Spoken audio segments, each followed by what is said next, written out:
Hi there, welcome to Let's Talk Tottenham. We didn't have a game on Sunday. We had a nice training session, nice kickabout, 1-2-0, could have scored more. Back into fourth, albeit temporarily, potentially, because Newcastle got a game in hand. But based on where we were after the Leicester game, really down in the dumps, nice to come back with a win. And Dr. Tottenham was on holiday, didn't see West Ham.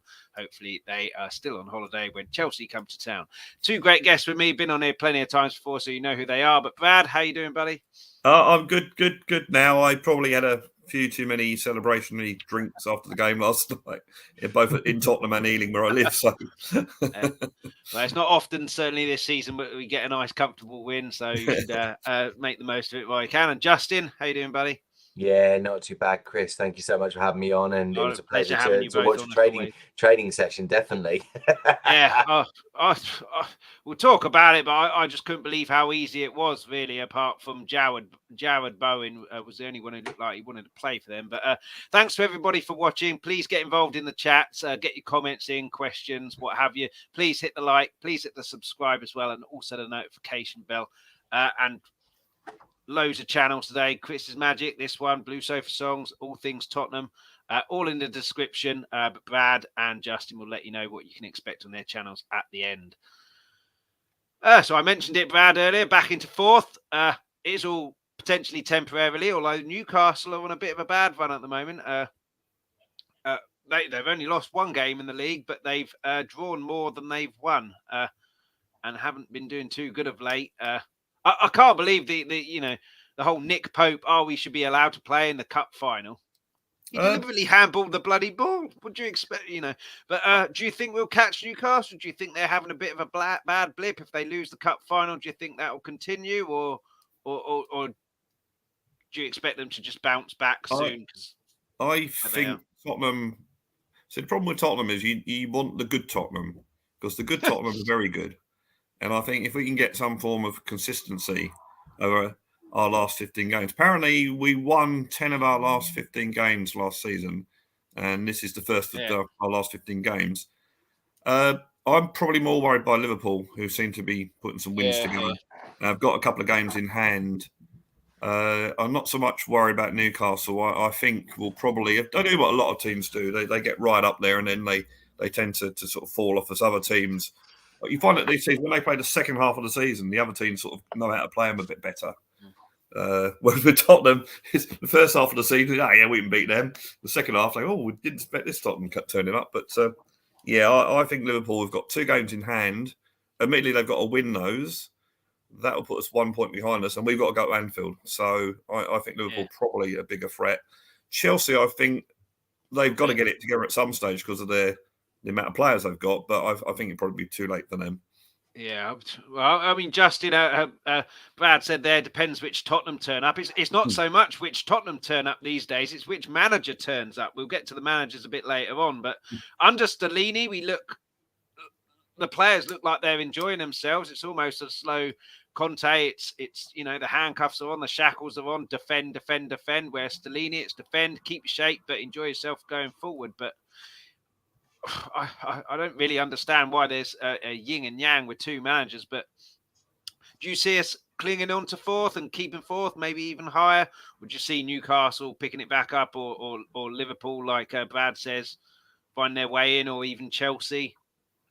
It's a tough one. It really is, because you look at the league as a whole. I think the top 3 will be the top 3. I think when you look at where form is taking them at the moment, I think there's clearly daylight between them and the rest.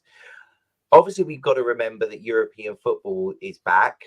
So that's obviously going to take a factor within it. And obviously, we know that Newcastle, I think it will, for them, it will depend on this cup final, because I think that means everything to them. I really, really do. I think that is the pinnacle of their season. I think it's very interesting when you listen to what Newcastle fans are saying and what the club are saying. As much as top 4 would be lovely, I think you can tell the difference between how they treat it to how we treat it, in that they will take a cup over top 4. That they will take that trophy. They've been in the top 4 before, in the years gone by, with Bobby Robson and people like that. So they've done the top 4 period before. I think for them it is the cup. But obviously, I mean, I'm of the camp that I know it won't happen, but I'd have liked Pope to play because it's two different competitions. I don't really understand that, how you can be banned for a cup when your offence to, but then isn't it for English competitions? Isn't it an English ban or something like that? I don't. Yeah, really know. But then obviously it would work the other way because I think Bruno Guimaraes got sent off in the semi-final, yet can play in the final. So it's just one of those things. But in terms of Newcastle, I think it is. I must admit, in January when they let Chris Wood go and brought in Anthony Gordon, I did sit there and think, well, that's not like for like. If you're going to go and let Chris Wood go, you needed someone to come in who is going to bring those goals in. If Isak and Wilson aren't doing it for you, and to be honest, in the last sort of couple of games, they haven't really looked like the Newcastle that we have seen. They've been good with the ball, but not in terms of going forward. I do agree with what Brad's saying. I think Liverpool is a worry, but we have to wait and see with them because obviously one of the things that they tend to struggle with is injuries. They have got players starting to come back, but we'll obviously see how that factors in. I don't think Chelsea are anywhere in this. I mean, it wouldn't surprise me if he's there. It wouldn't surprise me if he's not there come the end of the season, let alone next season, which is crazy. To me, I think he will be because the problem being is that they've turned around and created a situation that doesn't suit the manager. If you look at Graham Potter as a manager, it is someone who has younger players, that he can build, he can develop, he takes his time and things like that. He doesn't sit there and have 400 signings dumped on him of world class, and told to just get on with it, and then things like that. So that was never going to work. No. So I think the club either had to anticipate that or have to accept that they are to blame with regards to that. So I think from that aspect, top four, we're now back into the equation, but it's a case of for how long. It's one of these things with Tottenham. I think I've said it before, with the real Tottenham Hotspur, please stand up, because we saw a wonderful tactical display against Manchester City, and then an absolute horror show in terms of Leicester. And then obviously we saw a lackluster kind of almost too much respect I think was given to AC Milan in that game. And then obviously in this game we had probably one of the dullest 45 minutes I've ever seen in my life, and then all of a sudden it was like, oh, okay, well, we're still in the game now, let's take the shackles off. So I think there's still parts of what Conte does in what Stellini's doing, but whether it's just there's more of a freedom to it, I don't know. But I think Tottenham now have put themselves in a situation where they have got a real chance of getting top four. But again, that is a real sad indictment that here we are 12 months on having the same changed conversation. This is where we were before. I think the only difference was we've been knocked out by Middlesbrough, but don't worry, Sheffield United's on the horizon. So, I think I was I was doing a chat with Marlon yesterday, and you're almost looking at it, and it's quite scary how Conte and Mourinho's, is going the same way. I mean, if Conte got sacked a week before us getting to the FA Cup final, I'd just be like, this is scary. This is far too scary for me, and someone's got to let me out. Give me the blue pill. I'm going. I don't want any more part of this and what have you. So, but it's one of those things that we just have to wait and see. But in terms of what Mark has just put in the chat, I will just say that yes, Newcastle's reserve keeper cup tied is cup tied because he actually played for United in the League Cup. So they've either got to use a reserve goalkeeper or Karius, who last final he was in was he was amazing against Madrid. He was, bless him. Well, to be fair to him in that, he did get a concussion, and that was before all of this concussion protocol that players have to go off and everything like that. So he did have a concussion. So he shouldn't have been playing after that. But Am I it correct? wouldn't surprise you, does it? After, like you just said, Justin, making light of the Madrid game, it wouldn't surprise you if he puts in a man of the match performance and Newcastle win because of their third choice goalkeeper. Yeah. So it's quite an interesting You final. couldn't write it, though, to be fair, and that would just sum up the Premier League as a whole. I know it's a League Cup final, but it would sum up the Premier League as a whole, really. I'm just wondering whether, and maybe you guys or anyone in the chat, well, I would say that we're probably in a better position this time than we was this time last season, as far as the top four. Because there was one stage where we were like 7 points, a game more, and about 10 goals behind Arsenal, who are currently in fourth at that time. We're currently in fourth, aren't we? Whereas last time, like you say, Brad, it was Arsenal's to throw away, which thankfully they did. But it's ours to throw away this time. Yeah, absolutely. The only thing I would say to that is that you're right in terms of points and position. We're in a better place with regard to it. I think the only thing I would say is that the football that we played in those last, as you said, those games that we won on that run that we went on. Some of the football was breathtaking. It really was. And the way that we turned over Arsenal at the Tottenham Hotspur Stadium was just fantastic. Yeah. I don't know if we'll I mean, it's just, I just don't know if we'll see that this time around, because it just doesn't feel like there's the belief from the management to say, go and express yourselves, or clearly someone said it to Emerson Royal, because God knows what he was on. To be fair, and God knows, I mean, I think it's the fear of 40 million quid being spent against him. That's all I can think. That's what I think. We'll get on to Emerson because he deserves a shout out. He has had a better performances since Porro's turned up. But very, very quickly, Brad, West Ham looked to me like they set up for a draw. I was hoping to have a friend of mine who's a West Ham fan, but he's got his own channel, so he's on there today. But I was talking to him after the game, and he was, when he saw the lineup, his first comment on Twitter was, let's play for a draw and leave with a draw. Apart from this guy, does that come up? I can't see if it's come up. Yeah, it's come up. There you go. Jared Bowen, he was literally after 20 seconds, he was the only one who looked like he was trying to win a game. Good save by Forster, just wide on that first one. We don't have to go too far into West Ham, Brad, because quite clearly we couldn't care less about West Ham and if they go down or not. But when you look at Tottenham and their defensive woes, it just makes you wonder, doesn't it? With all this money that these managers are paid for scouting and everything like that, terrible defence. Let's not attack them. Let's make it easy for them. It's just very, very strange. And I mean, it just flattered us because it was just an easy game. But a lot of that, Brad, was to do with West Ham just didn't seemingly try. Yeah, it's interesting what Stellini said in, I think it's on BBC interview.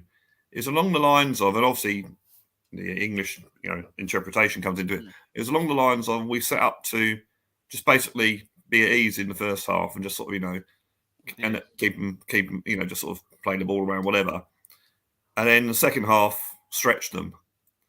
So it's almost like we're playing within ourselves, and we're relying on our superior stamina to come out, or energy. The new word in football analysis now is energy, isn't it? And to use our energy in the second half. West Ham set up for a draw. That's David Moyes, isn't it? He's known for that sort of football. So well, last 2 seasons they've been really difficult to play. They've been scoring goals, and this season it's just. Well, I don't watch them that often, but you have to say, you have to assume with their position, horrendous this season. And they're not scoring goals and they're not keeping clean sheets either. So it's just a recipe for disaster. Well, they bought Danny Ings, didn't they? He's got a really good record. They didn't play the guy. He played on the bench, and also that Far, whatever his name is, Faketa, whatever it was. Yeah. Had him on the bench as well. So, I as you say, Chris, who cares? We got the 3 points, and that's enough about West. That's enough about West Ham, Justin. Apparently, these days, picking the ball up in your box is not a handball. Accidental or not, Justin, no penalty. Apparently, accidental or not, it stopped the ball from going to Kane, who's had a 1-on-1 or a clear shot at goal. Thankfully, it didn't matter in the end. match of the day too was just Stephen Warnock, I think it was, who should be fired from any football punditry. It was very good by the referee to explain to Spurs players why it wasn't given a penalty. It's like, if I shoot you in the face, it's very good of me to explain why I haven't shot you in the face. The fact that you've got a bullet hole in your head proves that I'm talking absolute crap. He also gave Antonio a yellow card for, hitting the ball against Kane, who went down, and then not giving him a yellow card when he took Højbjerg's ankle. So Stephen Warnock saying the referee did well. I'm not really sure what he's playing at. But then it obviously doesn't help Michael Oliver when VAR are saying it's not a penalty. And I mean, the problem.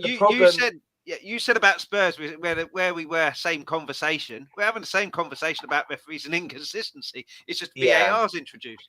Yeah, I think the problem with the Antonio one, because I think Michael Oliver, with that got himself in a right mess because he booked Antonio for the first challenge, which wasn't really a yellow. Yeah. It was just a, come on, don't do that. And then obviously it was quite an innocuous one that would have got a yellow. I think the problem is what he's done is he's thought, I'm going to balance it out. But the problem is that it doesn't look right. And the issue for me when it comes to the handball situation, I get what he's saying, that he's telling he's actually talking to him, which I understand what you're saying, although I do hope that you don't use that reference in terms of myself as shooting me in the face and then explain to me why you shot me in the face. I don't have a script on here. It was the first thing I could think of to try and fair enough. Well, as long as you don't take that forward, we're absolutely fine. No. But to me, I do. I've ruined the chance of ever meeting you. I've ruined the chance of ever meeting you at the ground. Well, if you turn around and just say, "When can we meet?" P.S. I've got a shotgun license. I might be like, might give that one a miss if I'm honest. But the one thing I would say, and okay, in terms of the context of it doesn't solve anything, I do kind of understand what Stephen Warnock was saying about the fact, because a lot of the time referees don't talk. And I do feel that is something we may not like the decisions they come up with, but I do feel that is something that needs to be more and more apparent, whether it be that it is, because we ask for managers to come out and explain decisions. We ask for players to come out. I don't see why referees should be hidden away and doing that. So I kind of don't have so much of an issue with it. And to some extent, I don't have an issue with his view in terms of, the handball situation. The one I do have an issue with is VAR, because to me, it's not, it's almost like sitting thinking, has West Ham had a situation, recently where a guy has gone to ground and made a wonderful save? There wasn't a goalkeeper.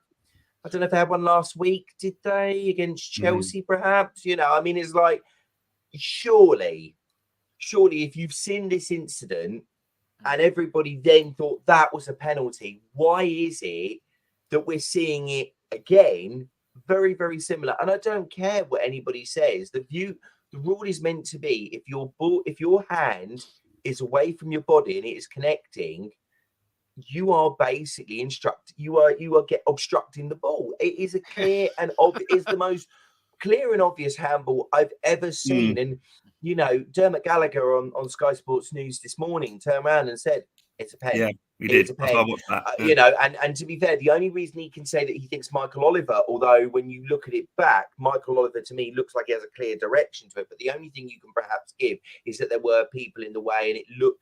And I think what he was saying, which is what he was explaining, was because it looked like he was going down in terms of under the pressure from Richarlison. Because if you look at it, Richarlison looked like he was putting pressure, which is why I think, okay, I maybe can understand it. But VAR has got to look at that and think that is as clear as anything. He could have just picked the ball up, scooped it and launched it out. The way he was going about it, it just seemed absolutely ludicrous to me. And I don't understand how it is a week on, we're seeing another incident with the same team. So this isn't like, another team or anything else. This is just the same team doing the same thing. I'm like, hang on a minute. Is not anybody thinking that? West Ham fans will tell you they don't get decisions against the big six, which is quite they've got two of them now. Brad, they said it was because he was off balance, but the amount of times you see a red card or a yellow card for a challenge because someone's off balance and they end up catching someone's leg, it's just a poor excuse. And I get what Justin's saying, and Stephen Warnock saying it is good that they're talking to the players, and it's not Michael Oliver's fault. He can only give what he sees. It's VAR who's supposed to help him there. But yeah, I just can't understand how many eyes are in VAR room. That's not a penalty. He thankfully it didn't matter, but it didn't matter. But he actually more or less touches it twice. Yeah, he's going down. He more him and he scooped it forward, didn't he? Yeah, it's a scoop that got me. You could make the argument he's trying to stop his fall and it hits his hand, but he touched it twice. He literally sort of, shoveled it away. When you look at the handballs that have been given this season for penalties, I mean, that's as good as anyone that I've seen given this season. But VAR. I thought it was a fantastic save, if I'm honest. Brilliant. I didn't know we could have 2 goalkeepers now. Hats off to him. I mean, it's got to the stage that I don't really know what the handball rule is in the box, and same with offside. I don't know if this phase of players offside or that phase of players offside, because the identical 2 things in 2 games, you get 1 decision for, 1 against. But it's just what gets me is in the last couple of weeks, you've seen the guys that look at them in the VAA headquarters, they're making errors. It's supposed to be video assisted referee, but they're looking at it and think, "Oh, I missed that." But your normal fan, like us 3 and plenty of others, neutrals as well, 2. Can see within 2 minutes or less than a minute that it's handball. You don't need a VAR. We don't need. They should have a VAR set up, the video assisted referee. So someone to look at the person that's looking at the VAR and say, "Actually, I think you might have missed that." And then maybe have someone behind that person. Just a row of them. A conga of VAR officials. What VAR has shrewdly done is identify the problem in a nutshell. It's far too complicated. Handball is handball. End of. But Justin, let's move on to our newest player, a brand new player that we've signed. He's on the left. Emerson Royal, a man transformed. Richarlison furious with him because he needs a goal as well. We'll talk about Richarlison later. But got a new player, and if Kane leaves, Emerson can go up top as well. I personally think it's Spence was never going to get a game. Emerson knew that, so he's not going to get ahead of me. And the fact that we let Doherty go on a free, I think Emerson probably thought Conte doesn't really trust him. If I'm fit, I play. And it's one of these scenarios, Justin. I don't really need to try. I just need to keep fit and don't do anything really stupid in training, and I'll play. Now he's got Porro, 40 million or whatever.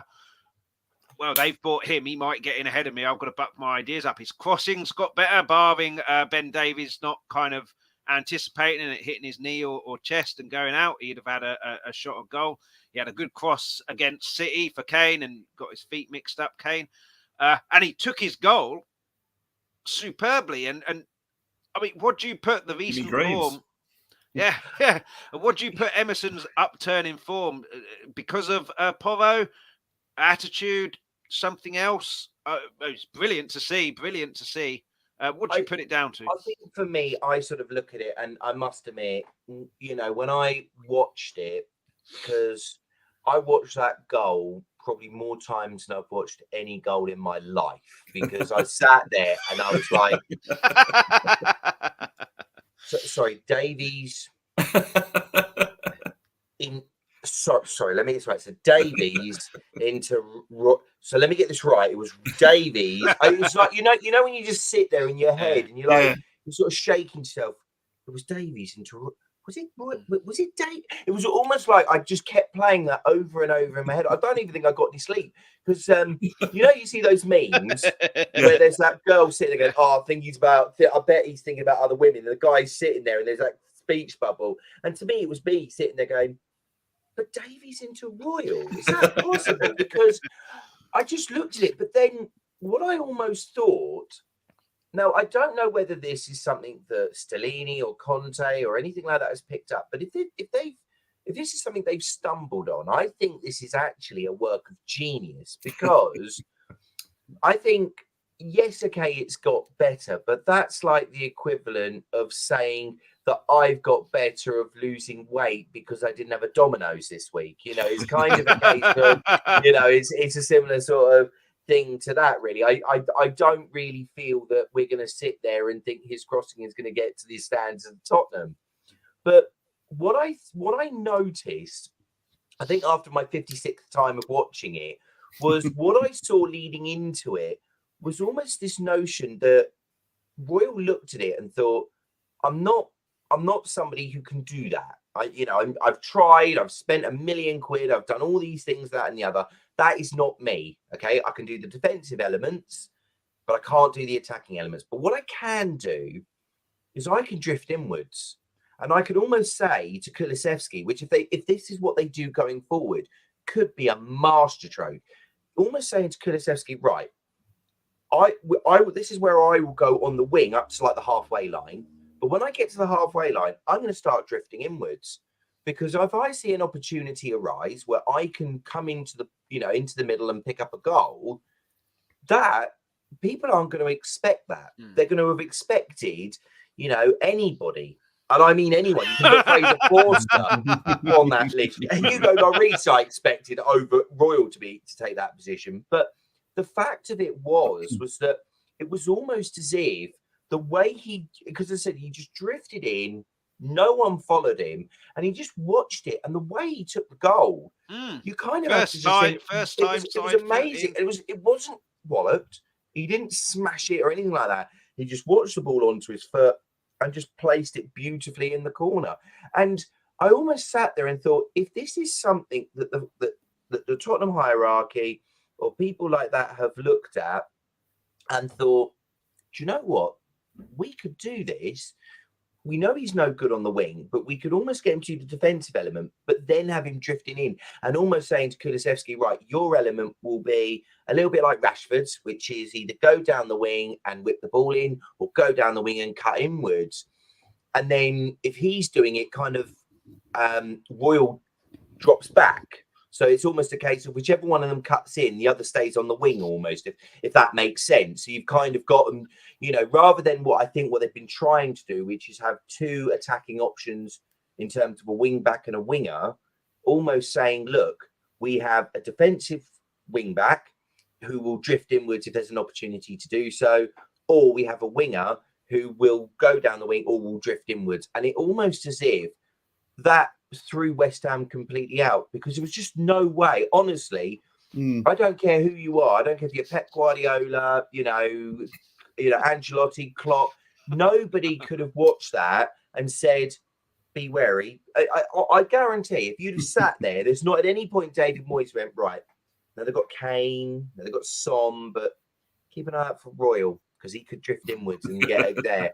And that is the bit, to me, as I say, when you're reaching a point that at the moment, our best wing backs are our best fullbacks, it's kind of like, hang on, that doesn't really make any sense. But credit where it was due. It was a beautifully taken goal, and beautifully worked by, Davies as well to get in the position. But I do also think we need to recognise Højbjerg, because that pass. What a pass. That was beautiful. That it took at least three players out, didn't it? And absolutely sliced West Ham straight in down the middle, and then obviously Davies and Royal did the rest. So no, credit to all of them. As I said, I think those two in particular, I think both had a really, really good game, and I think it was a toss-up between Davies and Royal. I know that Sky gave it to Davies for man of the match, but obviously the Spurs fans voted for Royal. And as I say, he's not been playing too badly. If you look at the games that he's been doing, it's almost as if, as I said, Tottenham have just spent £40 million on almost training this. It's almost just like a shot in the arm to say, right, this is your last chance. We're fed up of putting up with you now. Either fix it now or this guy comes in.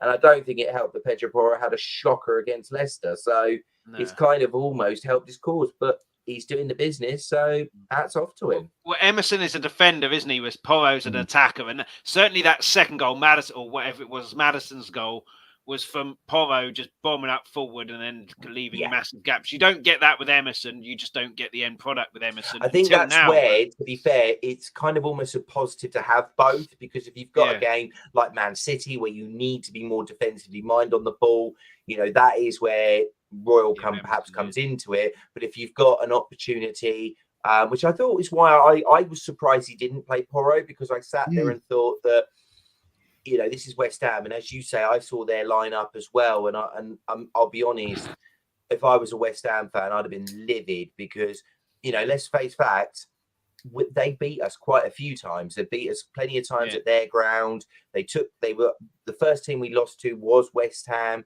You know, the 3-0 with Mourinho. They are a real pain in the arse for us. So I honestly sat there and thought, especially after us taking a 4-1 hiding to Leicester. Yeah. Sorry, surely you would have just turned around and said, right, let's put all our big guns out, go for it. Let's just absolutely go for it, because I reckon they'll crumble. It's not even that. that. A derby for me is who wants it more, and the crunching tackles, the 50-50. There was none of that from West Ham. I couldn't believe it. And Brad, I'm delighted for Emerson. I've always quite liked him. You get players who are terrible and then don't try. He always tries. He always puts in a shift and 100%. So I'm delighted he's getting some plaudits his way. And looks like he's enjoying his football again. But like Justin said, you've got to give huge props to Hotspur for cutting about 3 people out. Davies could have had a nosebleed up there. He showed great composure as well, and then Emerson as well. But if we are to get this top 4, you need to get goals through the team. And we've had a goal there scored by someone that isn't one of our main guys and set up by 2 people who aren't our main guys. So it's and then the second goal was set up and scored by our 2 main guys. So we've had a result here that, you know, first goal, crucial goal, is set up and made and scored by people you wouldn't expect, and sharing goals throughout the team. And you need that. You're going to need that if you want to get top 4. So if it is, like Justin said, a tactical thing of get Emerson to drift in, I'm all for that. And if we can get more people on the score sheet and more people on the assist sheet, all for that. Well, it was that is a Conte wing back goal, isn't it? That's what he wants his wing backs to do, is one to get forward. I mean, it wasn't a cross, admittedly, but one to get forward, cross it, and the other one come in and score. Yeah. You know, so that was a classic Conte wing back goal. And I feel like you, Chris. I feel really good for Emerson, because I've never, I didn't like all the hate he was getting from fans on social media and whatnot. I always thought that he's a half decent player. He just wasn't an attacking wing back. No. You know, to get down the right, take players on, put the crosses. He just wasn't that sort of player. But he is young as well, so you know it takes time to mould these players into what you want. A no-brainer when it's between him and Doherty who was going to go, because you're right. He's only 23. He's one of the fittest players in the squad by all accounts. Big and strong as well. He tries and he enjoys it. You can see he enjoys playing for Tottenham. You know, the old thing about wearing the badge with pride, that sort of thing, and he puts in. So. Yeah, I'm really pleased for him. And going back to what Justin was saying about cutting in, I think he did that a bit against Milan as well. He seemed to be all over the place against Milan. And I guess if you think the problem we had with our 2 wing backs was they could basically look at the left and think, well, there's Perisic, World Cup winner, World Cup player. There's Sonny, one golden boot. So we'll concentrate on that, and we won't. We won't worry about the right hand side, because that Emerson guy, he's no danger. So you get this sort of impression that when Emerson drifts in, they're sort of thinking subconsciously, we won't track him because he's no danger, sort of thing, you know.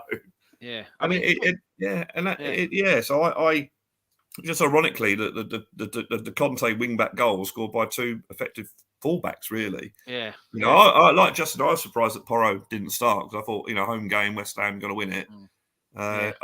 Maybe the Leicester game, just no confidence in him at all. But Justin, with Emerson, do you think partly as well that the upturn in form, nothing to do with Porro or anything like that? If you looked at his celebration, ball under his shirt, sucking his thumb, so he obviously either had a baby or got one coming very quickly. So he's matured very quickly because he's going to be a dad, or do you think that's reading too much into it? I think it's a very difficult one, because obviously I will put my hands up. As I said, I have been one of the ones that have been screaming about him getting him out of the club. But as I said, because I just didn't feel.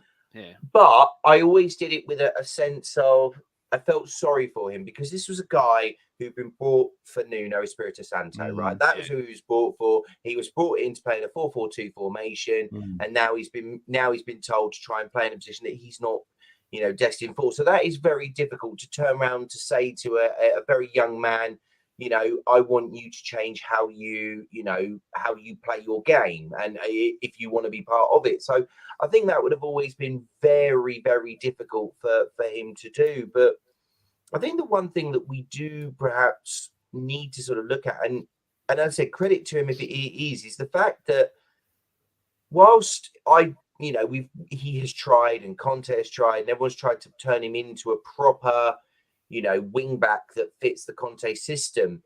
If this is a sort of a collective in terms of all of them, and particularly him, to almost not try and turn him into that specific style, but almost to adapt him to a style that is going to sort of work, because that's the whole point. The definition of madness is just doing the same thing over and over again and expecting a different result.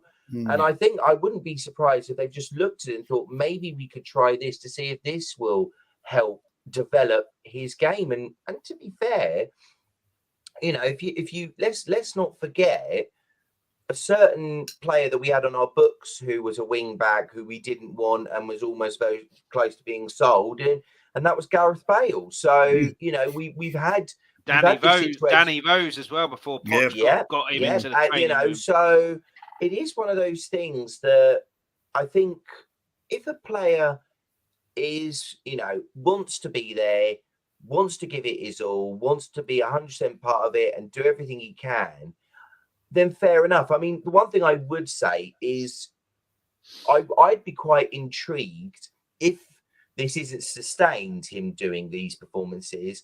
Part of me thinks, well, why don't we try him as a centre back? Because I sort of look at him and think, actually, would he be a bad option for that? Because I look at it and think he's got the defensive capabilities there. Would it be a bad shout if the wing back position isn't going to be suitable? But I think, again, the question marks around that will be whether Pochettino wants him. Sorry. I'm sorry, my bad. I'm ahead of myself. Sorry. Allegedly, you're not that far. You're not that far ahead of yourself because we are talking about the managers a bit later. But a couple of comments. Mark Swift doing my job for me. Thank you very much. Hit that like and sub, absolutely, and get your comments in. What do you think? Will we get top four? Will we we win an FA Cup? Our thoughts on Emerson, Kane, Son, Richarlison, the lot. Bobby K, how you doing, buddy? Thanks so much. Hey, Bobby, happy birthday. And Mark Swift beat me again. Sub to 3 Spurs boys too. That's Bobby K's channel. Brilliant channel with him. Big K, little K as well. Brad, another player, Richarlison, got his chance. Didn't really do anything. He had the Son Heung-min ball from Kane, didn't he? Over the top at the end of the first half. I think a confident Richarlison hits that first time, doesn't let it bounce, and then he got his shot off, which was good, but it was always favouring the goalkeeper. But I wonder, he's a striker, I think, Richarlison. That's where he wants to play. That's where he plays well for Brazil. Yeah, he has a lot better players at Brazil who give him chances. And he scored a lot of goals at Everton, kept them up kind of on the wing and in the middle last year, but he was the big fish there. He's never going to be the big fish in a small pond at Spurs. I know it's probably a sore subject for you because you're still 6 goals off your winning bet. I did think of you as soon as I saw him in the starting line, but I didn't think he played too bad. That shot that he had from Kulusevski, I thought was slightly behind him, so he had to generate a lot of power himself. But how did you think he did? And we'll talk about Son later because of what Son did. Richarlison probably won't start against Chelsea now. But it's a good option to have, and he's gonna run. He's gonna be a lot fitter than Kane and Son are, who are getting on a bit now. I thought he played all right. How did you rate his performance? I've seen Richarlison play terrifically and not score, but really put in. Yeah. I don't think he did so yesterday. I was disappointed, if I'm honest. Right. And I think he just needs, and this is the problem we have, is he needs a run of games. Yeah. He probably won't get them, will he? Yeah, exactly. And when I had that bet, if anyone's watching this don't know, I had a bet, only a £10 bet, so it's not gonna throw me out on the streets. If I thought it was 1,000 you put on. You said no. Let's just hope his other the £10 bet that yeah, my friend said that he didn't think he would score over 5 goals in the Premiership, and I said I think he will. And at the time, he was fit. He was getting a couple of games. He scored a couple of goals against in the Champions League, and I think due to lack of playing, he's been injured for 3 or 4 weeks with hamstring injuries and that. Yeah. So my bet's not looking very good. But he's the sort of player, and I think he did this at Everton. If he gets a couple of goals, I think he'll go on the scoring spree.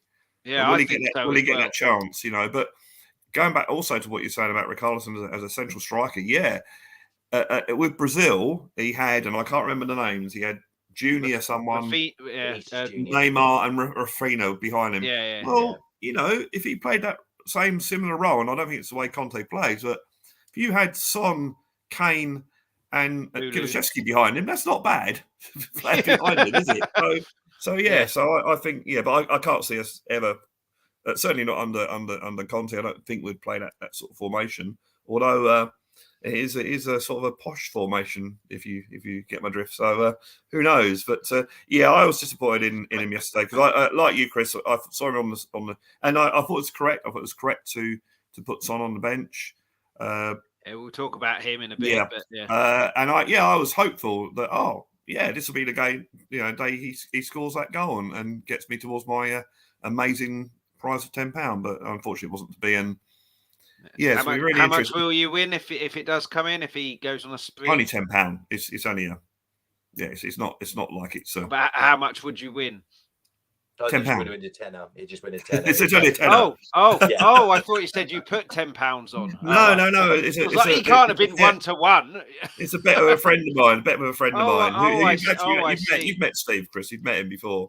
I see. I thought you went to Ladbrokes or somewhere like that. No. I don't think they'd have given him great odds if you'd have betted on tenner to get Richarlison getting, 6 goals. I think they'd have expected that, to be fair, although it doesn't look like it now. So, Bobby K, late response, listening while cooking. No apologies necessary. Thanks so much for watching and getting your comments in. Hope you're cooking something nice. What are you cooking?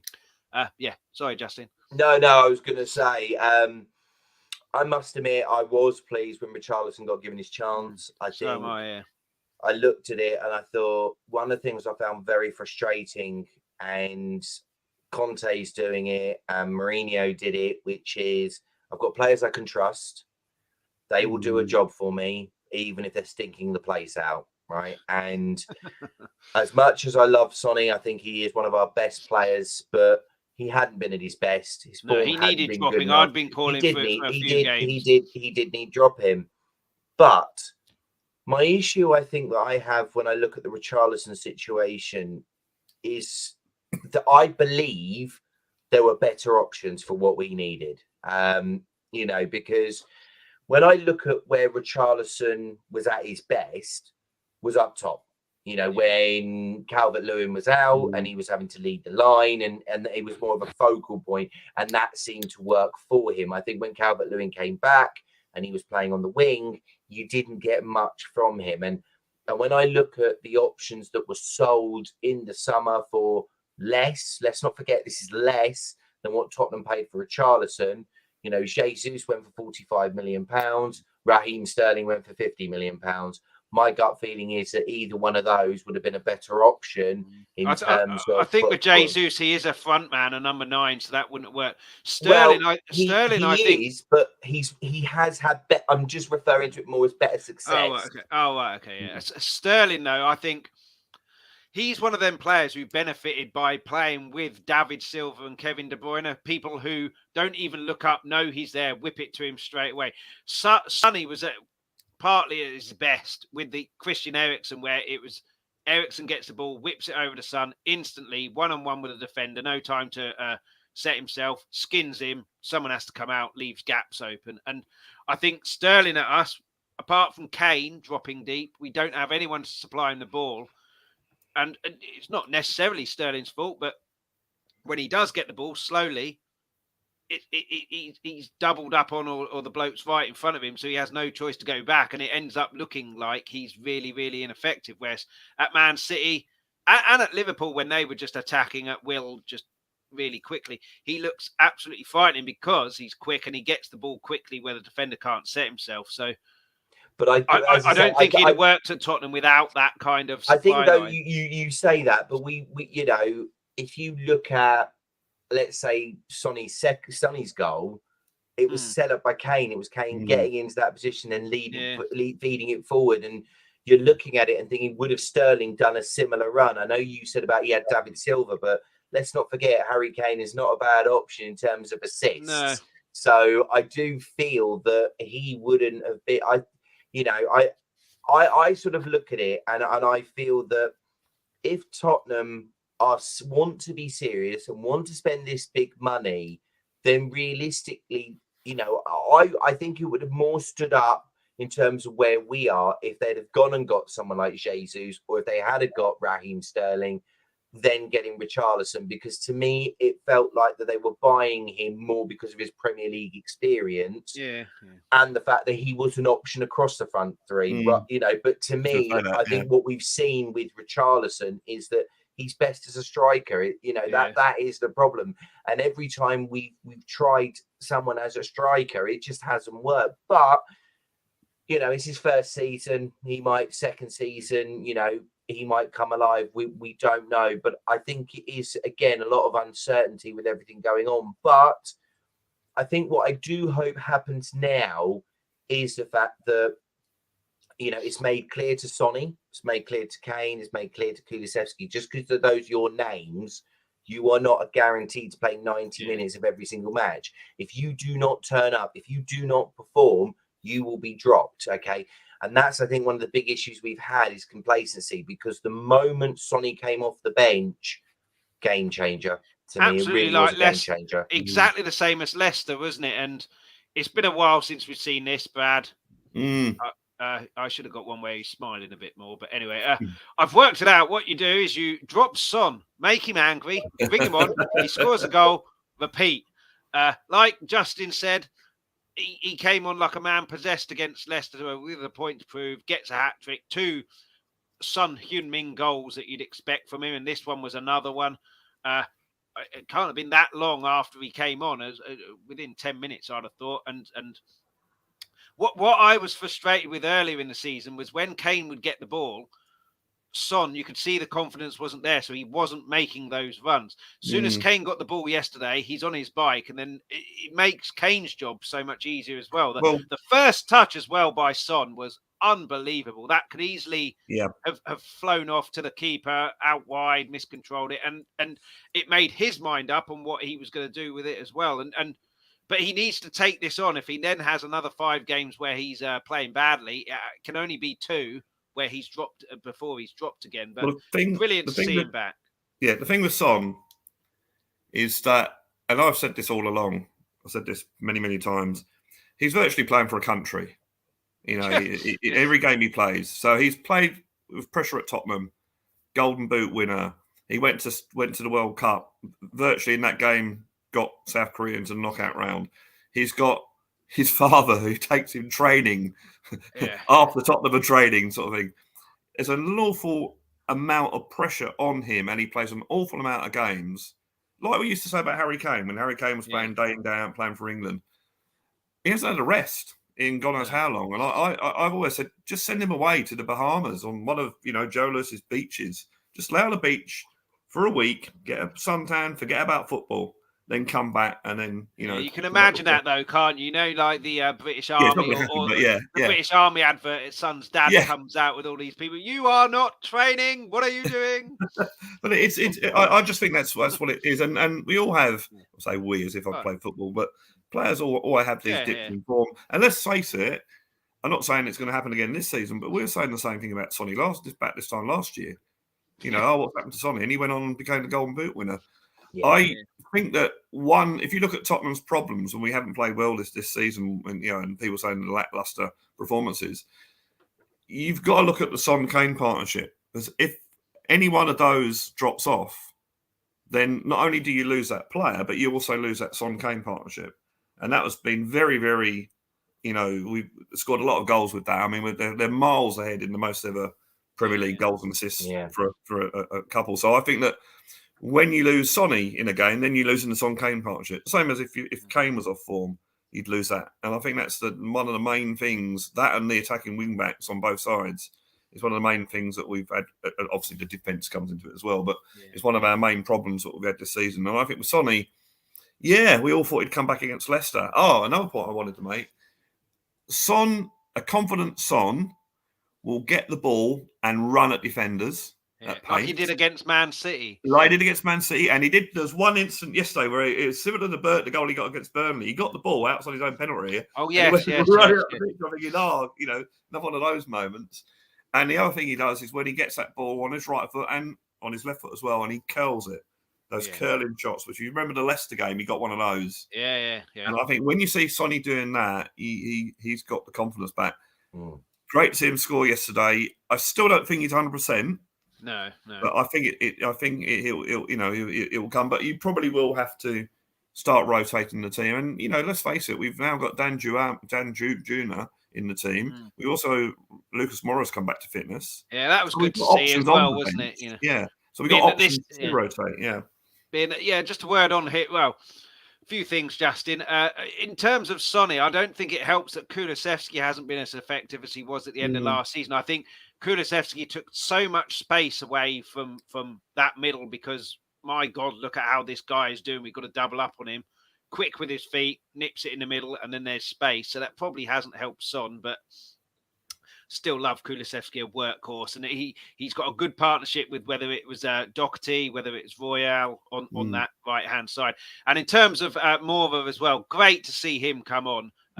Just because he's literally got about 4 months left of his Spurs career because he is leaving. And he hasn't been the greatest player that we've ever got, but he is responsible for a lot of Spurs fans' greatest ever moments as a Spurs fan, and everyone will remember where they were for that. And like Emerson, always puts a shift in, doesn't go hiding, always looks for the ball. So a couple of points on Son's form, and if Kulusevski's dropping form has had an issue on that, and then a word about Moura as well. So I think, to me, looking at it, you sort of look at the culture. One of the things that Tottenham seemed to struggle with, as I said earlier, was that if he's our best player, he's got to play. It's like, but if he's not playing well, we have to turn around and make people realise, doesn't matter who you are, the club is bigger than you, and if you're not going to put a shift in, then you need to be dropped. And to be fair, I think that the difference, I suppose, a little bit with Kulusevski is the fact, obviously, he's had injuries and obviously he's been coming back. But the fact is that there is a bit more of a workhorse sort of, mentality with him. And we do see that. He may not have the best game, but we know he is trying to make things happen where he can. But again, same like with Son, if he's not playing well, this is one of the things we were told was we are, we're building a bench so that we've got options that can come off. And the fact of it being is that, I'm sorry, but if Kulusevski having a quiet one, then Dan Juma should have maybe can be coming on. Lucas Moura can come on. Obviously, I'll come on to in a minute. But, we've got Richarlison. We've got these players there. That these front three need to realise now that they don't just get in by name alone. They get in there by right. It's no different to anywhere else. If Haaland wasn't playing well, he wouldn't get in the City team. If Nunez wasn't playing well, he wouldn't get into the Liverpool team. It's the same as that. And you look at Jesus at Arsenal, he's going to struggle to get in because Nketiah has been playing well. So that is the mentality that this football club seems to lack. And that's the part that they need to accept. That ultimately, if you are not playing well, you do not start a game, and you need to prove that if you do want to start a game, that when you come off the bench, you can make things happen. And I think Son should play that game, against Chelsea, and it should just be made clear though, okay, you're back in the first 11 because of what you did off the bench, but if you have a stinker at Chelsea, you will not play the next one, and that should be the same. In terms of Lucas Moura, It is a bit of a shame that the club are just going to let him go, but I think clearly, to me, I think the sad part of that is that's a business decision, not a footballing decision. I think that's been made of they can get his wages off the books. They knew they weren't, it was clear he was up for options in January, which I was surprised no one took that, because I would have thought anyone could have taken him for a 6-month deal and got something out of him. So when you look at someone like a Leeds, they can't score for love the money at the moment, and it's certainly speed that attacker. And to be fair, Leeds, Nottingham Forest, you could say anyone down the bottom, Wolves even. I think who would you rather have in your starting 11? Would you rather have Lucas Moura or Adama Traore? And I mean, I'm not talking about who's going to be with us next season, because we all know that the club will probably go for Adama Traore because Paratisi's got this seems to fancy him for some reason. But to me, there is a player who could have done a job there. So, but clearly this is being done to get the wages off the books. But no matter what anybody says about him or anything like that, he will go down in history as a club legend because of the fact of what he did at Ajax. In that Ajax game, I don't care what anybody says. We talk about the Gareth Bale hat trick against Milan or the Taxi Maicon, in terms of what he did or things like that. This is a guy with that game where he turned round and brought Tottenham back from the brink. So it will be a shame to see him go, but I do hope that we see a decent swan song from him. That's kind of what I'm hoping now. Well, hopefully top four is done and dusted by the end of before the last home game when he gets a full 90 minutes. Yeah, gets about that would be nice. Not a full 90 minutes, put off after like 87 or something like that. To get 4-0 up in the cup final. 4-0 up in the cup final. Bring him on for the last 5 minutes. But it's sad to see him go. I agree with Justin. He could play absolutely terrible, sent off every game now, but he still won that game in Ajax and got. Yeah, he did. That is it. He'll go down as a legend, as simple as that. Yeah, and one person, Brad, who he may be a legend. I'm not sure if he is. Well, yeah, of course he is. Lovely banner at the start. I did read something on Twitter that the fans were singing "Harry Kane, one of our own," but it was drowned out by the shitty little music that they put on. Just let the moment breathe for a minute and let them the fans show their appreciation for him. And I know you said when you were last on here, but when it was after the City game, wasn't it? When he got the record. And the emotion that he showed being interviewed and everything like that, he ain't going anywhere. There's no one who will love him like us. Do you still feel that way, or with this banner and ovation? I still feel that way. I think if Conte goes, which everyone seems to think is going to happen. Well, Justin's already got rid of him. Justin's already driven him back to the airport to go back to Italy, apparently. The thing is... Much further than what Levy's done. Levy's already probably got Pochettino at Hotspur Lodge, to be honest. Well, it's interesting that when he sacked fan favourite Pochettino, Mourinho was installed within 24 hours. So you can't tell me that they hadn't got a contract already signed, still delivered for Mourinho. And there are as many things on social media about Poch coming back as there are about Conte leaving. So I think Conte leaving and Poch coming back, if that were to happen, I think Carey would definitely stay because of the rapport he had with. Would he not see that as a backward step though to a winner in Conte, regardless of how Conte's done and how the style of players? He is a winner. He's won everywhere. Well, and then you bring Pochettino back. Do you think that would be a step back according to Harry? Well, no, it's not so much of a backward step because let's try and put this in perspective. Bringing an old manager back or an old player back generally doesn't work, okay? But if you push that to one side, Pochettino, the record we had under him, if we'd have had a little bit of luck in a few games, we could have won trophies under Pochettino. Yeah. We had two cup finals, 2 second or 2 league attempts. Yeah. We had many semi-finals. So I think Kane would see that, or anyone would see that as, he was reasonably successful at changing Tottenham into the team we are now. So I think if Conte left and Poch came in, then I think Kane would stay. If Conte left and someone else came in, I'm not so sure. I still lean towards Kane staying. And as for him being a legend, well, if you beat Jimmy Greaves to become your club's best scorer, that was tongue in cheek. I was doing the ITV quiz host thing.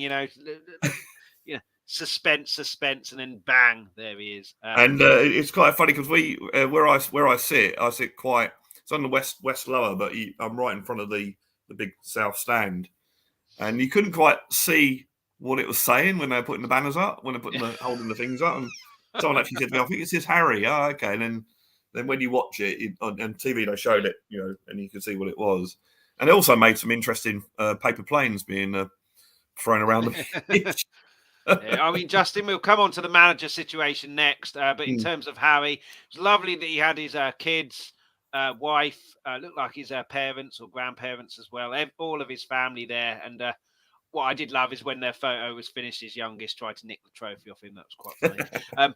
But yeah, lovely for him that he gets that reception. And we'll come to the managers in a bit, like I said. But Harry, do you think he'll stay this? Do you think he'll stay? I think if he does stay, that's him done until he's retired. Or do you think he'll go? Or do you think what happens in the summer will have a big part in what happens? I personally think Man United, who are screaming out for a striker, will put in a bid.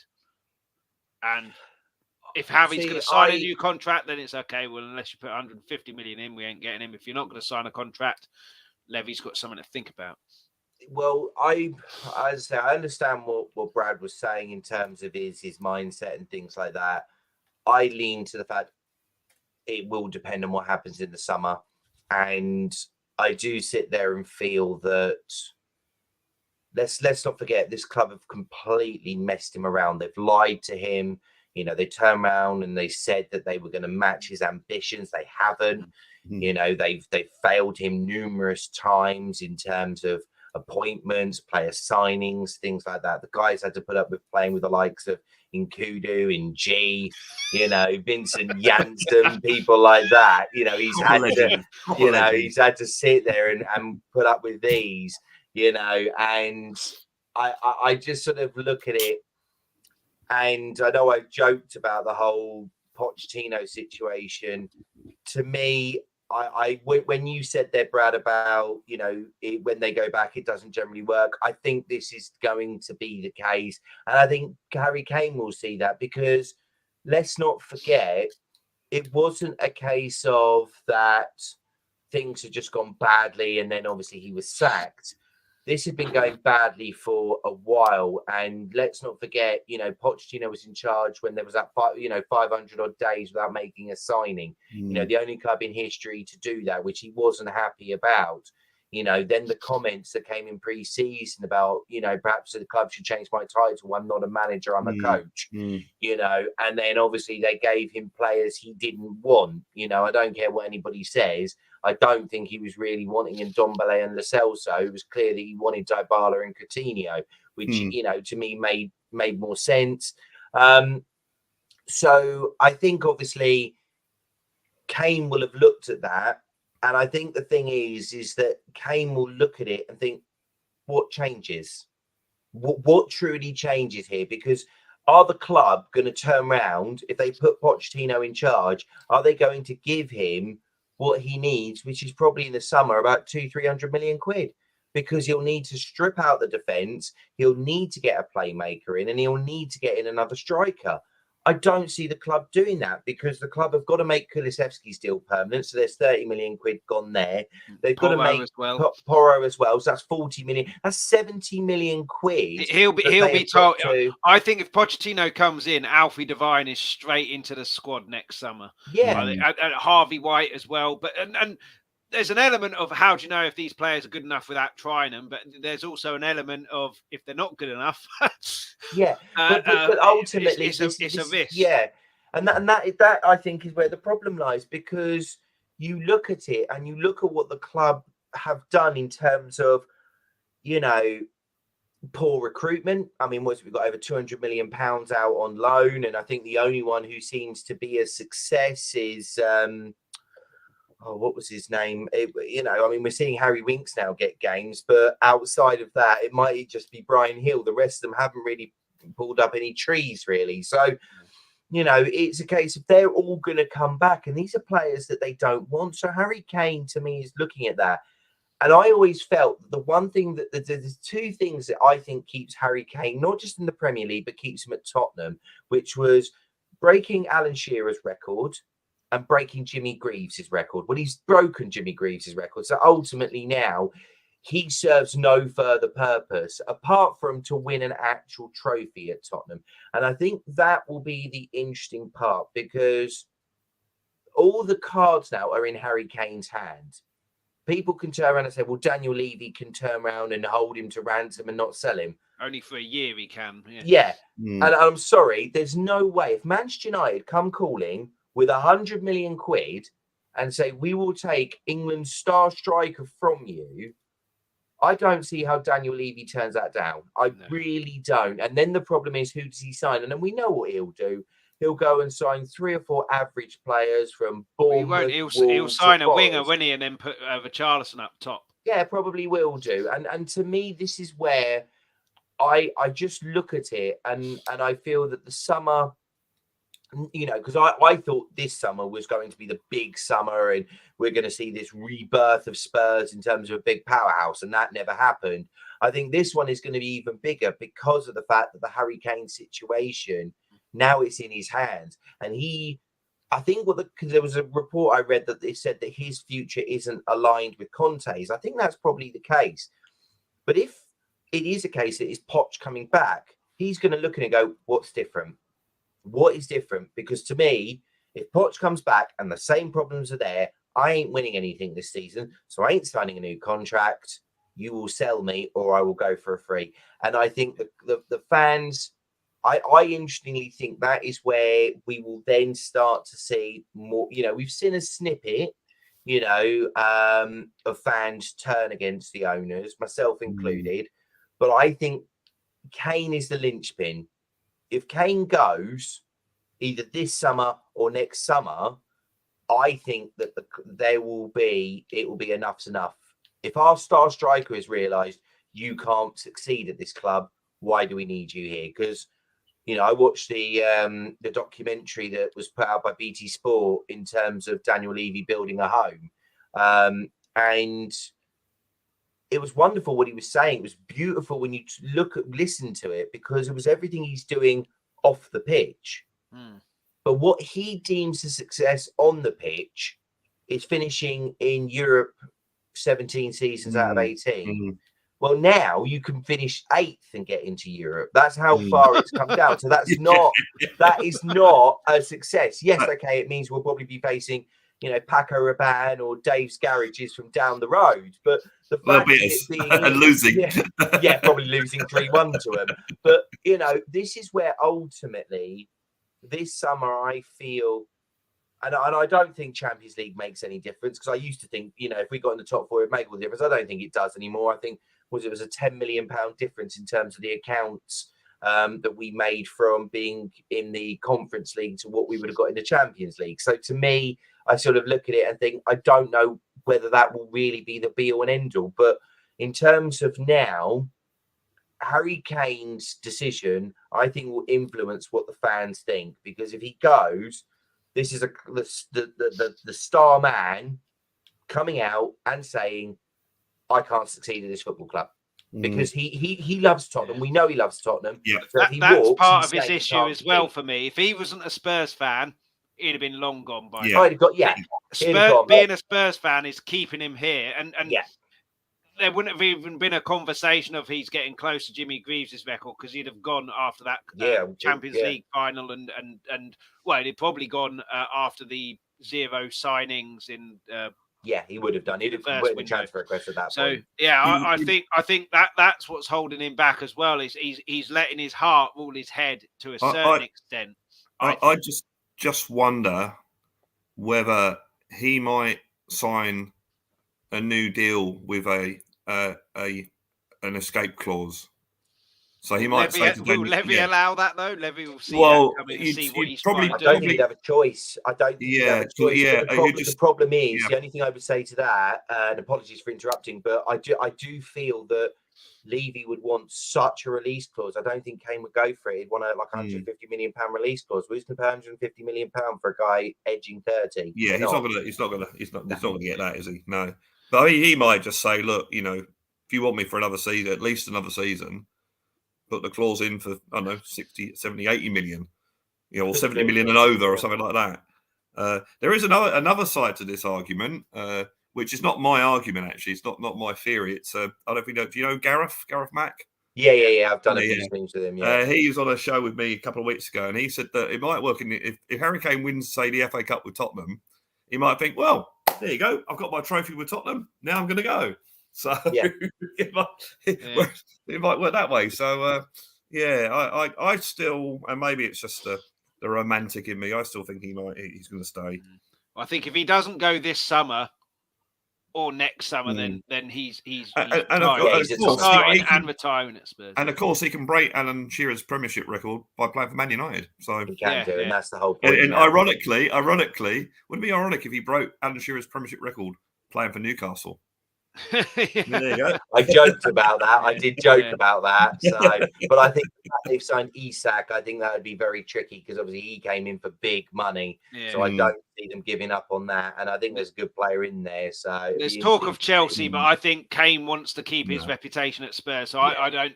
I think hell would have to freeze over for him to even consider. I think Chelsea. He'd rather stay in 200 million. I think for him to go there, you're talking close. I don't think he'd want to go there. I think he'd rather just stay at Spurs, not win anything, than go to Chelsea and ruin any kind of legend status he has at Spurs. Well, he'd probably have to compete with about 15 strikers at Chelsea, wouldn't he? So, Well, no, he wouldn't. To be fair, he'd have a field day because you look at their situation. They can't score goals either. Midfielders, so he'd have a field day. Yeah, but anyway, let's move on to the managers. So, Stellini, Conte, or Poch. Do we need any of the last two when we've got the manager that Pep wishes he was?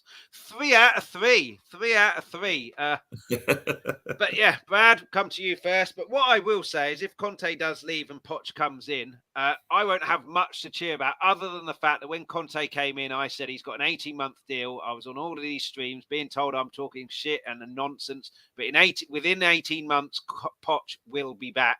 So if he does come back, I will be singing from the rooftops that I was right, everyone was wrong. I've got nothing else to cheer about. I was right, I was wrong. Why have you taken me off your podcast?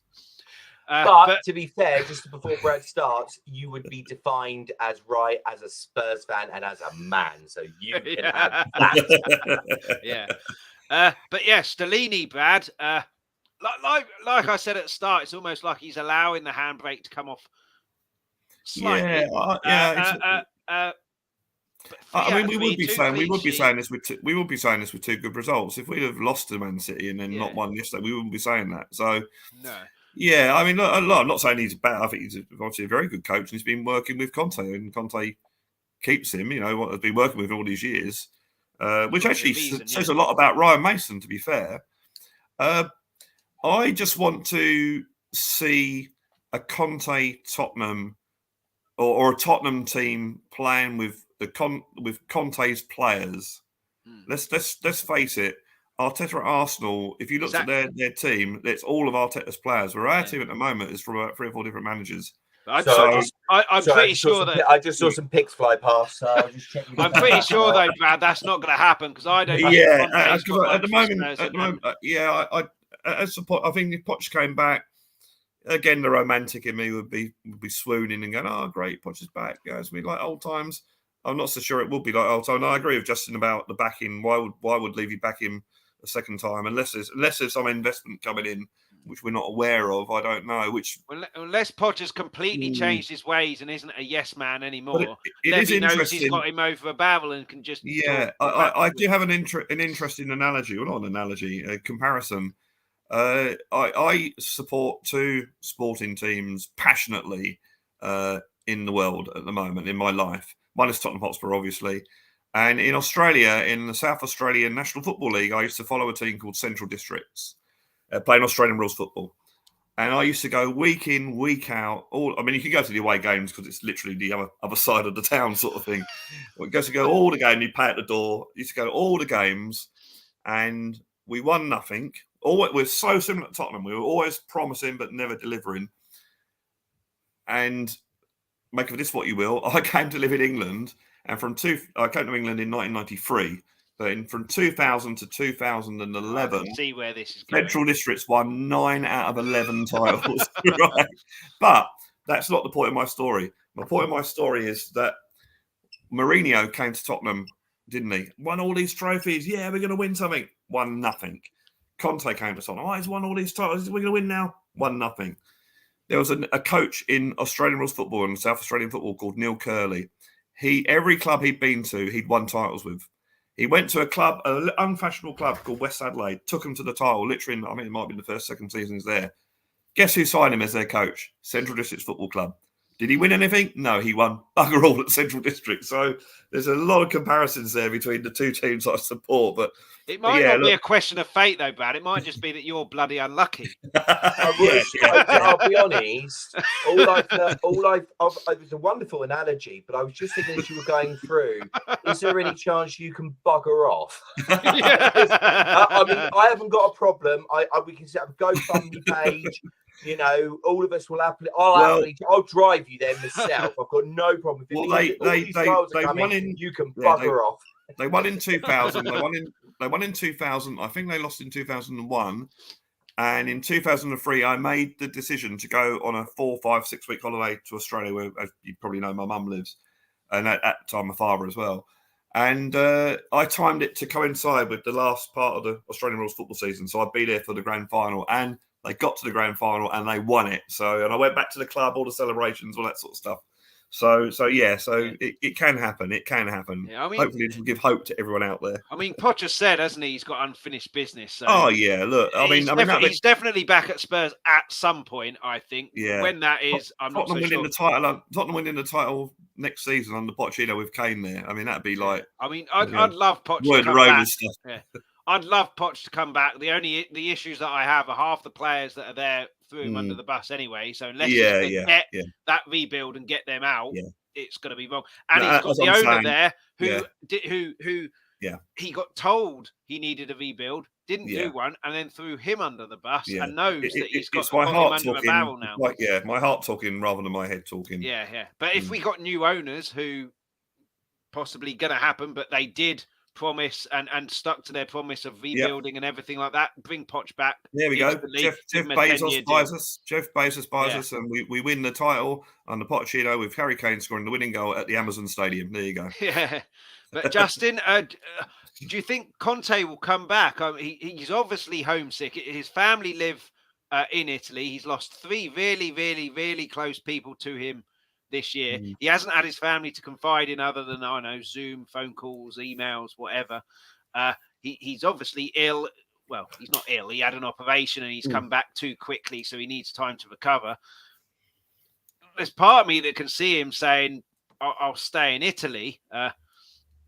He obviously foregoes any compensation there, but then if he does stay, he's not going to get any compensation anyway because his contract's up. So do you see it could be a situation that Stellini's in charge until the end of the season? If he does well, maybe a permanent role, or Conte or Poch comes back? Because the other thing that I say about Poch coming back is it works for Daniel Levy in the sense that Conte leaves at the end of his deal, Poch is unattached. Daniel Levy gets rid of a manager, gets one in, 0 compensation is paid. When 15 million or something ridiculous that we paid for Mourinho before a cup final. So it works for Levy in that sense. But who do you see being in charge next season, and who do you see being in charge for the rest of this season? My feeling is that Conte will come back. I think there is, unless the club and him come to some sort of agreement, or he gets any sort of further sort of medical understanding from it all. My feeling is he'll come back. I don't see him staying there because I just don't think it's in his nature. I think if he was to stay there, it's either on health grounds or the club and him have come to a sort of a mutual agreement that and they'll pad it out that due to health reasons he's gone, and that Stellini will take charge till the end of the season. It may even be that they turn around and say we will assess the situation then, and almost giving Stellini an opportunity to see what he can do in that scenario. So my feeling is, if you were wanting me to put a bet, a £10 bet, as Brad puts it, as a mate bet type thing, then I think we'll be sat here, August the 1st or first game of the season with Poch in the dugout. That is honestly my feeling. It's just a case of when, not if. And also, with your ears ringing on streams that I told you so, I told all of you so. I've been in your camp with that, Chris. I've knew when you saw them open that contract, there was always that part of you thought. The other thing, of course, is that Levy's got such a big ego that he will do something that he thinks will please the fans. The only thing I would say is that what would be interesting, and I would find disappointing if fans embraced Levy for doing it. And the only reason I say that is because this is the Daniel Levy that failed Pochettino for 500 days, has multiple times not given him the players that he wanted, sacked him, okay, didn't back him in either two title challenges or, you know, in the Champions League to win it, okay, when there was opportunity to do so. He would have to come out and say, I failed.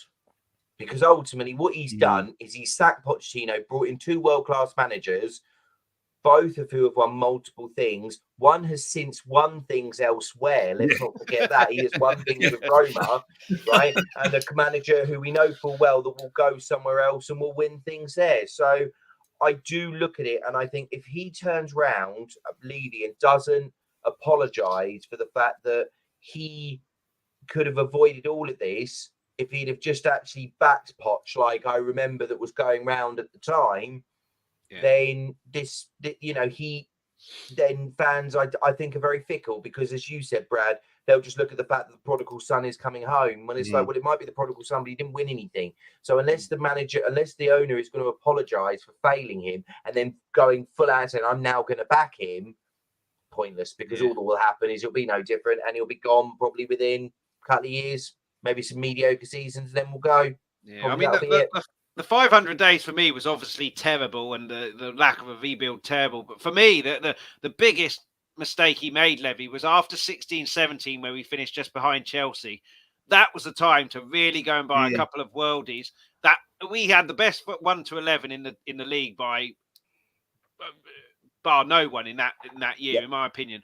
The squad wasn't that good. Buy 2 worldies in, your squad instantly improved and really push on to try and win that league. And we didn't. I don't know who we bought in that season, but they were bit part players at best. And then we fell behind. That was the time to really take the next step and then really go for it. And he didn't take it. And then obviously the 500 days followed on. That was unforgivable for me. The 500 days was shockingly bad as well. The other thing with Pochettino coming back is that the fans will have to be patient again. Yeah, he's going to instantly have to because Kane. I can't see Kane hanging around. Son's coming towards the end in terms of, obviously I know he's 30, but it's how long does he go on? Because bearing in mind Son, with what's the best part of his game is his blistering pace when he's trying to get past people, and that's what tends to go first. So whether that will be an issue, you know, he's coming back to a defence that was his. Let's not forget, Tanganga, Sanchez, Dyer, Davies, all there when he was there. All of them. That is his defence. I do think the lack of creativity, like back in Poch's day, we had Emerson. I mean, we had Wanyama and Dembele who allowed the front 4 and the wing backs to go and do what they wanted. But we had Emerson as well. And Emerson, Dembele, whenever the times got bad, they got on the ball 5 minutes, stemmed any momentum that the other team had. And generally, when the times were going good, they were on the ball and dictating the pace of the game. So the defence was relatively untroubled for large parts of the game, whereas now we're getting like 30% possession. The defence are always having to pay attention. And I think the pressure, the mental pressure that gives is another thing as well. Obviously, the defence he had in that day was far, far superior to the defence that we have now. But I think our defence would be a lot better if we had that creative outlet and the people who, apart from Bentancur, who now can't play, there's not really anyone there who can just dictate a game and put their foot on the ball. But next, Vad, Chelsea. Will Dr. Tottenham be in session or will Chelsea continue to struggle? Right. Well, you know me. I'm very much a law of averages kind of guy. So on that basis, I would expect Tottenham to win because we haven't beaten Chelsea. And I think Lamela scoring with no crowd there in a League Cup game is the only time we've scored against Chelsea at the new stadium. That was on penalties, wasn't it? On penalties, yeah. So I think he got an equaliser about 5 minutes from the end zone. But we never actually scored against them. Certainly not with a crowd there. So I would say on the law of averages we're due for a win. But having said that, Chelsea haven't won a game in such a long time. On the law of averages, they're due a win as well. So yeah. You're going for a draw then? So a draw, yeah. I think we've certainly got the ability to beat them, and as I was saying earlier, that you've got so many new players that are still bedding in. that we can take advantage of that. But yeah, they're going to have to crowd with us, I guess. But yeah, Dr. Tottenham worries me. He wasn't there this week. Yeah. He might have just come back from his holidays next week. So yeah, but Justin, if there was a game to put a team under pressure from the start, it's Chelsea. All over the place at the moment. Manager has got, more players than you get at a Beyonce concert in the door. Most of these players, not his type of players. He wants Potter, young players that he can mould and train, not older players that are set in their ways and don't want to be trained and want to play the way they play. If ever there was a time to go out like a train, it's against Chelsea. But this is Tottenham. So, Dr. Tottenham or Chelsea continue to struggle for you?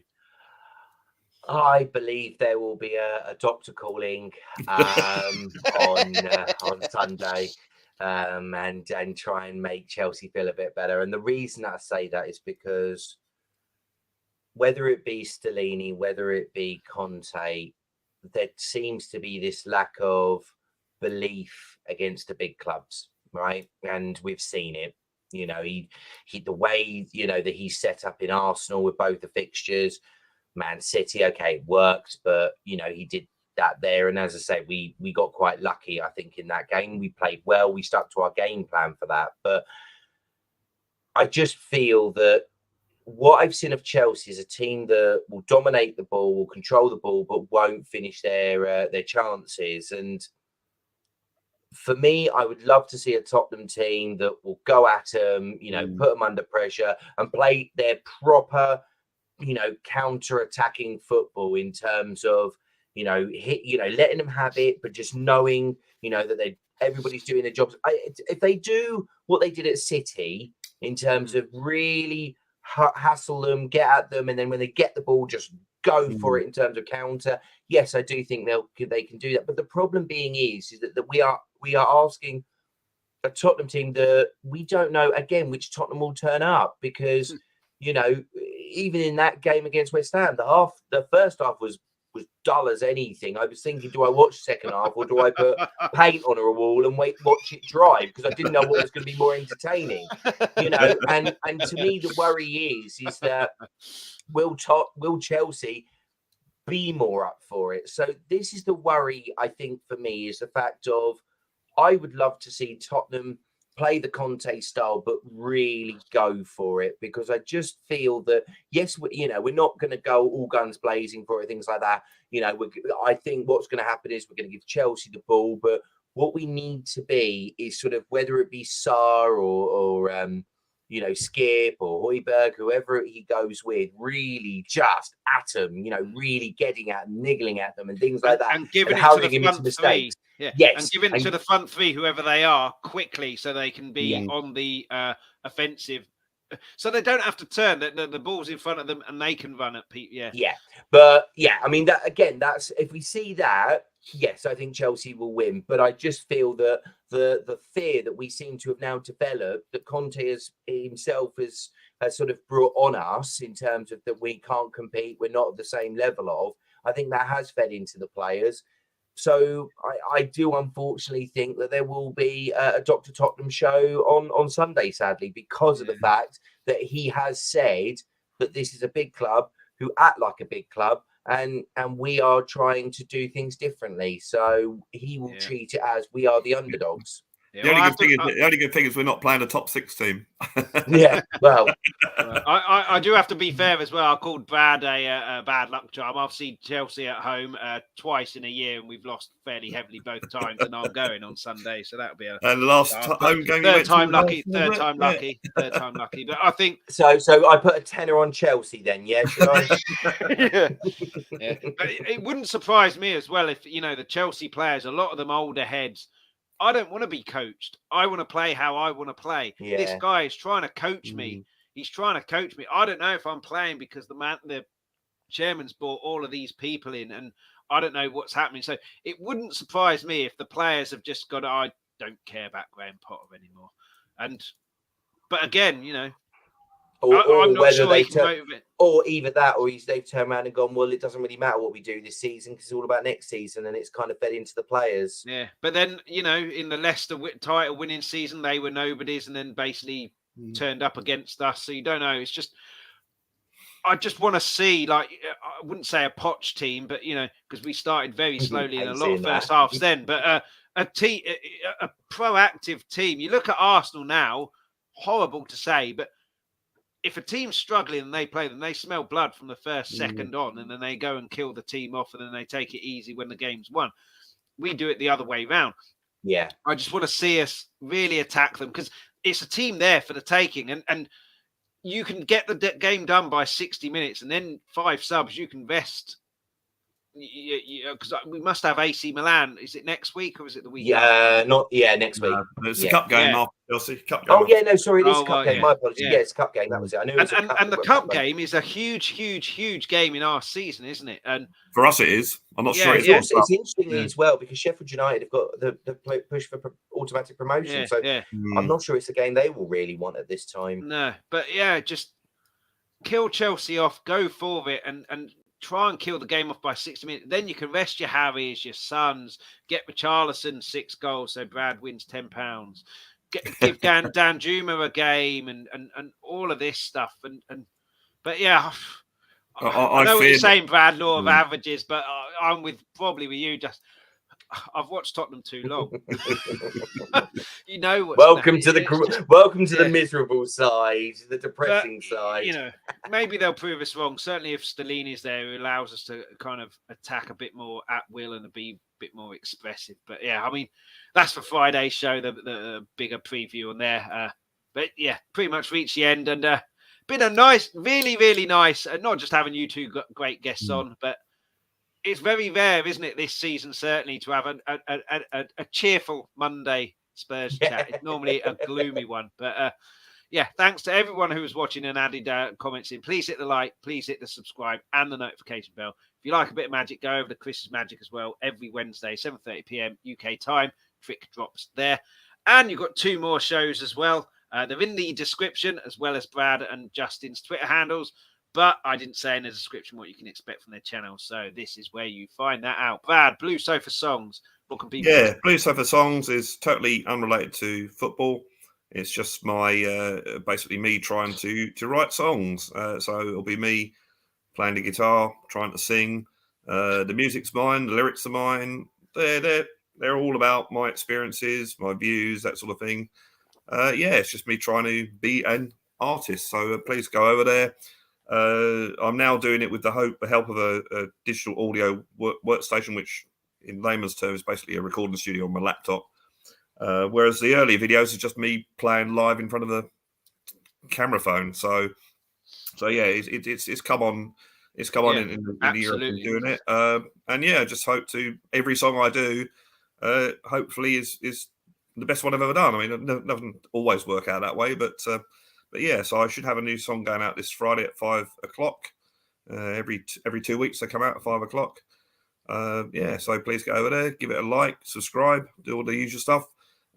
Click like, subscribe to Chris's Magic, and go and follow JJ Coda as his Twitter handle there. Yeah. Let's do that. And thanks for everyone's support. Absolutely, a brilliant channel. And Justin. We've run out of time. No, we haven't. No, I was just going to turn around and say, obviously, I do this with you. You know, I do things with Tommy Marlon, things like that. Yeah. You know, as I said, I also, for a bit sort of, I suppose, edgier, maybe a bit of a stronger sort of view when it comes to these things. And so that's what All Things Tottenham is about. If we call something, rubbish, we won't necessarily use that language. We may something a little bit stronger than that. So if you ever sit there and Spurs have properly wound you up or something, and you want to hear, angry men shouting about Spurs being rubbish or Richarlison not having a great game or things like that, then give that a look. But as I say, thank you so much for having us on. It's been a pleasure as always. One final thing, Chris, talking about choice language. A friend of mine's brother, he was a born again Christian, and he used to play for a church football team. And he got really badly hacked down by this player once. And he got up and he was just about to swear at this guy. And he went, That was a trifle clumsy. Yeah, we don't say that. We don't say that. That I can guarantee. I don't think we'll ever say that. But yeah, thanks both of you guys, Brad and Justin, for coming Cheers, on. Always been on plenty of times. Always a pleasure, and thanks so much for coming on. Make sure you hit the like, subscribe, notification bell on Let's Talk Tottenham, Chris's Magic, Blue Sofa Songs, and all things Tottenham. And yeah, join me on Friday, 7:30. No, I'm at lunch. I'm not at lunch that late. 12:30 p.m. UK time. Be a big Chelsea preview there, and be back next Monday, 7:30 p.m. UK time, for hopefully another happy Monday show. Talk about another win, and Dr. Tottenham has not turned up. But until then, come on, you Spurs. Thanks so much for watching. For everybody who joined in the live chat and added comments, before you go, please leave a like and hit the subscribe button if you haven't already. Also, please hit that notification bell. That'll give you a notification every time we're about to go live, and it's all completely free. For those who missed the live show, you can catch this whenever you want on Let's Talk Tottenham's YouTube channel. Please also hit the like, subscribe and notification bell, and everybody please leave feedback, comments, suggestions in the comments section on the YouTube videos. For those of you who listen to the audio podcast, thank you so much for listening. Anyone who wants that audio podcast, you can pick that up wherever you get your podcast from. We're back Mondays 7:30 p.m. UK time and Fridays 12:30 p.m. UK time. Alternatively, if you go to Twitter @LTalkTottenham, Instagram Let's Talk Tottenham Podcast, you'll find all the information there. Anyone who wants something a little bit different, also do a magic show. So I do one trick a week, which drops Wednesday 7:30 p.m. UK time. Chris's Magic on YouTube is where you'll find that. But in the meantime, come on, you Spurs.